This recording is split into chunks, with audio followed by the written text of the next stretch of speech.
Good afternoon. Hope everybody's having a good day. I did a video earlier today working with my guitar, playing along with a song. Still a work in progress on that. One of the things went over about a week or so ago, we would talk about different interests. Talked about the guitar a little earlier today. We talked about guns a little bit a couple of days ago, and I showed everybody a Colt 45 automatic. And today we're going to go over a brief history of the history of that gun, why it was designed, and also kind of why that's important today. And as we roll into next week, we will talk a little bit more about the why and what the new adventure is that I am doing. So, without further ado, this was the firearm that I showed you the other day. This is a government model, government issue, Colt 1911 45 caliber automatic pistol. This gun in my hand was manufactured in 1942. As everything really got ramped up into World War II, this was a U.S. Army issue gun that was in service with the United States military until it was opted out through the Anniston Army Depot in 1985. I've owned this gun for a couple of years.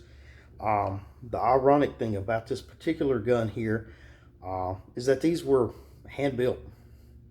The quality of these guns, yes, it's 79 years old, but the durability and craftsmanship of this gun will far meet or exceed just about anything that's manufactured today.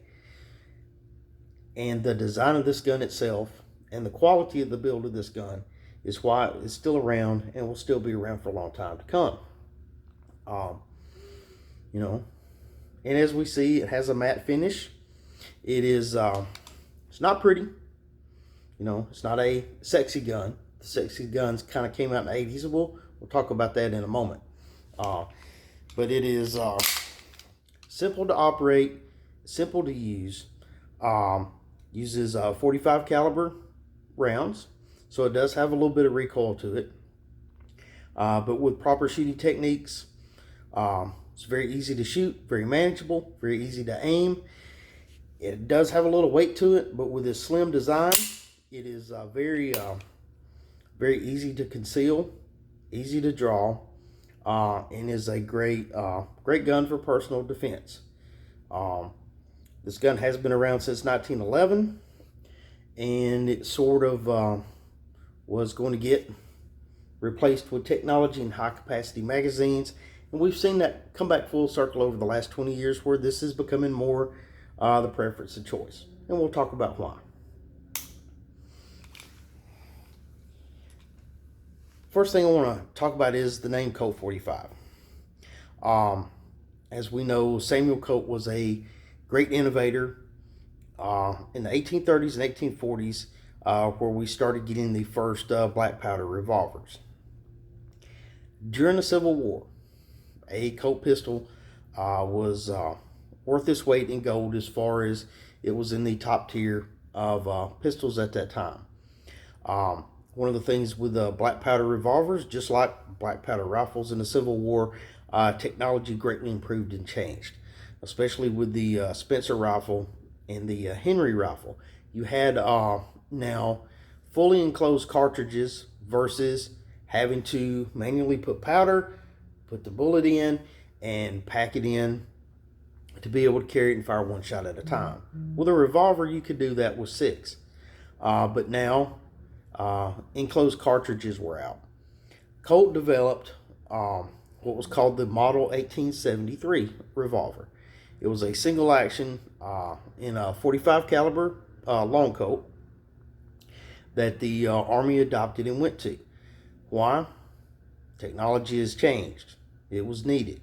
It was easy to use, easy to aim. 45 caliber round has great stopping power. So for a defensive weapon, it is the perfect thing. A lot of people forget See a lot in movies and everything. Everybody pulls a pistol out and goes and charges 20 guys. That is not what a handgun is for. A handgun is for individual personal defense. It is your quote unquote last line of defense on a battlefield or in normally an overall tactical situation. That is what rifles and shotguns are for. So the Colt, the Colt was developed. So it was called the Model Single Action Army 1873 on the military side. Colt sold it to the commercial market as what was called the Peacemaker, because if you carried a Colt Peacemaker, you were the one that was going to control the peace. Well, it was a very popular revolver, very reliable. Part of the, along with the Winchester rifle, the guns that won the West. Now, as we rolled into the 1880s and 1890s, technology again, the Industrial Revolution, had taken place. So we started seeing some more technological advances in firearms, which drove people's ability to better protect themselves. A lot of times in history that happens during war, like what we saw during the Civil War with the Spencer rifle and the Henry rifle.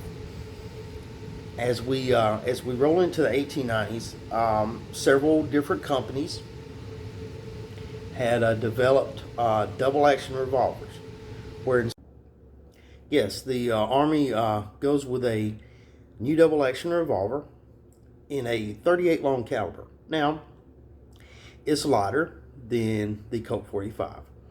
Carries a smaller round, less recoil, a little more accurate. But let's remember, what is a pistol for? It's your last line of personal defense. Stopping power is important. Not just the speed of how many rounds you can pump out of it, or whether you had to cock the hammer back or not. And this was greatly debated at this time. There were several people against making this move. And it wasn't because people were not against new technology. Understanding what the technology was for was critical here. And we went with sexy over understanding what the technology was for. And that was dangerous. So we go to that. Spanish-American War takes place. 1898. Everybody's heard the story, Teddy Roosevelt, San Juan Hill. That's just a piece of the Spanish-American War, what happened in Cuba. Part of that is how we acquired the Philippines as part of the armistice of that. We had troops serving in the Philippines, fighting Spain, and a quick lesson was learned. The 38 long had a lot less stopping power, and for a personal defense pistol was lacking severely. One of the documented issues that had happened is you had a lot of local natives who, on different types of drugs and hallucinogens, would charge forward on our soldiers, and they would have to fire multiple times to stop one person, because the 38 just did not have the stopping power. So the Army, which had basically, like they do most of the time, they had put in mothballs the old Colt 45 revolvers. They're literally pulling them out of the storage areas where they house them after they retire them, sending them over to the Philippines to put them back into service, because the older technology with the accurate aiming and stopping power was what was needed. That promptly drove, in this technological change, the need for a semi-automatic pistol to come out that had effective stopping power. Because we have learned a hard lesson quickly, that where we said we're going to accept less, in forgetting and understanding the role of what a pistol's for, and it was a costly endeavor. So, John Moses Browning is the one who devised this pistol right here. Made it very simple, easy to take apart, easy to aim, Easy to cycle it. It does have a slide safety on it also. Through the years, there's been a few modifications through Series 70 and Series 80 to do a firing pin block, whereas the hammer goes up while you have a round in the chamber to increase safety there. It was learned in trench warfare and close quarters combat World War I, where these were widely issued out. You know, they're for what? Personal defense, close range, right? Very effective. Stopping power. Heavy clothing. A lot of equipment on it. Where a 38 that could fire a little more rapidly just didn't have the stopping power. Let's move forward up to the 80s. The Colt 45 for the military stays in service for World War I, World War II, Korea, Vietnam, and Grenada. As we go into the 70s, into the 80s, you have a Beretta that's got a 9mm with 13 rounds in it. Smith & Wesson comes out with their Model 59 series with 14 rounds in it. And we start getting the staggered magazines holding a lot more capacity 9mm rounds. Now, of course, a 9mm round is very accurate, easy to aim, low recoil. And to sell those in the market, we start seeing the sexy guns with the checkered trigger guards, the stainless steel finish. Meanwhile, back at the ranch, the Colt 45 is still being used by a lot of law enforcement. It's being used by militaries all over the world, private individuals for personal self-defense carry. And as the high capacity 9mm come out, people start to shy away and say, oh, that's what I need now. So I can spit 15 rounds out of a magazine in a matter of seconds. But as we have seen and learned over time, spitting 15 rounds out of a magazine in a matter of seconds doesn't make you any more accurate, and it doesn't make you any more lethal. It does make people sloppy. It does have people, we've seen in a lot of houses shot, drive-bys, things like that, stray bullets going everywhere, because somebody's not hitting or stopping, what their threat is immediately. So we started really seeing going back into 2000, 2005, people understanding, and not just private individuals, agencies, other special weapons, tactics, SWAT teams, everything, still going back to this. And we've seen a lot of companies now come back, Springfield, Kimbers, Smith & Wesson, SIG, so on and so forth, replicating the 1911 frame because that's what people want. And why is that? Because you can stop somebody in their tracks with a 45 caliber bullet. Because what is a pistol made for? Personal protection.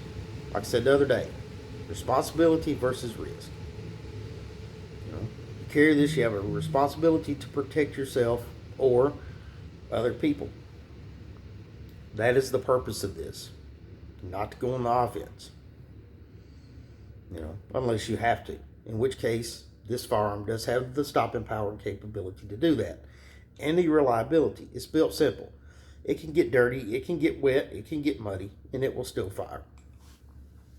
One of the things that we've learned from history from this, just because I can cram 15 rounds in a magazine and throw them out faster than I can fire 7 out of here, or whatever the shiny new object is at the time, doesn't always make it better. You have to make sure that you understand the equipment that you have. You have to train and work with it properly. You have to master it. That is the thing. And understand what it's used for. Once you do that, you can be successful with it. In this day and time, we're running way too fast to the shiny new toys before we do understand what those new toys are and how to use them. So that is kind of my lesson of the day. 15 rounds may make you look cool, but it doesn't mean that you're going to be effective or that you're going to win. Master the 7 rounds that you have in your magazine, and that's how you move forward in life. Have a good weekend.